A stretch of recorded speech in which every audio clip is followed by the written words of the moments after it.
Ergen bir kız olan Zeynep'in anne ve babası bir trafik kazasında hayatlarını kaybettikleri için dedesi emekli zabıta memuru Vasıf Bey ile yaşamaktadır. Vasıf Bey oldukça titiz bir adamdır ve Zeynep'in üzerine titremektedir doğal olarak. Zeynep müzikle uğraşmakta ama dedesi onun tıp doktoru olmasını istemektedir.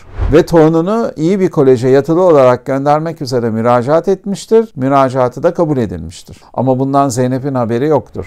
Birçok hikayede rastladığınız bu klasik dede-torun ikilisinin ilişkisi, dedenin 20 yıl önce sattığı bir kamyonun vergi borçlarının aniden ortaya çıkmasıyla bir anda başka bir yöne doğru gider. Çünkü dede 20 yıl önce sattığı o kamyonun ruhsatını hala kendi üzerinde tutmaktadır. Dolayısıyla sattığı kamyonu bulması ve ruhsatını alarak vergi dairesinden onu düşürmesi gerekmektedir. Yanına en yakın arkadaşı Fehmi ve tabii ki torununu da alarak kayıp kamyonun izini sürmeye başlar. Bu bir yol hikayesine dönüşür ve bu yol hikayesi aslında onların hem geçmişlerine dönüp bakacakları hem de dedeyle torunun tırnak içinde hesaplaşacakları bir duruma evrilir. Çerçevesinden de gördüğünüz üzere tipik bir melodram bu. Mizahi tarafları olan ama ara ara ve özellikle sonunda gözyaşlarınızı tutamayacağınız bir melodram.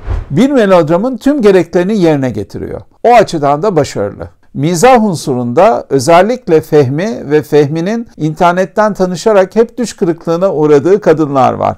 Ve o kadınlardan biri olan Neriman da bu yolculuklarının bir noktasında onlara katılıyor.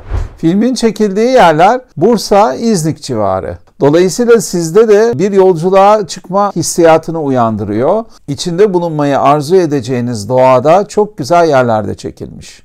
Kamyonun izini sürdükleri bu yol hikayesinde son derece renkli karakterler de film boyunca karşımıza çıkıyor. Hem müzik var, hem mizah var ama hem de söylediğim gibi dramatik yanları var.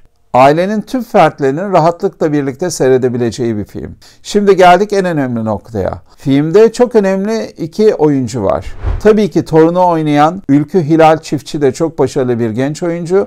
Ayrıca benim favorim Neriman rolündeki Gözde Cağcı. Ama başroldeki iki oyuncu Türk tiyatrosunun ve sinemasının en yetkin, en iyi oyuncularından Bülent Emin Yarar ve Yetkin Dikinciler. İkisinin bir özelliği var. 14 yıldır aynı tiyatro oyununda sahneyi paylaşıyorlar. Bu son derece ilgi gören tiyatro oyununun adı Profesyonel. Tiyatro oyunundan sonra bu filmde de karşı karşıya oynamaları müthiş keyif veriyor.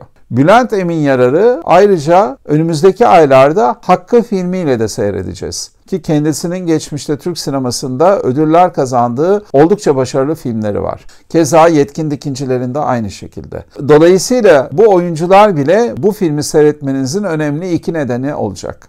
Yeşilçam dönemine baktığımızda yönetmenlerimizin melodram türünde son derece usta olduklarını görürüz. Bu filmde de yönetmen Ekrem Arslan o geleneği devam ettiriyor. Bir de Ekrem Arslan'ı bir sahne için çok kutlamak istiyorum. Vergi Dairesi'ndeki bölüm başlı başına bir kısa film olabilecek denli başarılı. O bölümü hem artistlik hem de teknik anlamda çok başarılı buldum. Yönetmen Ekrem Arslan'ı kutluyorum.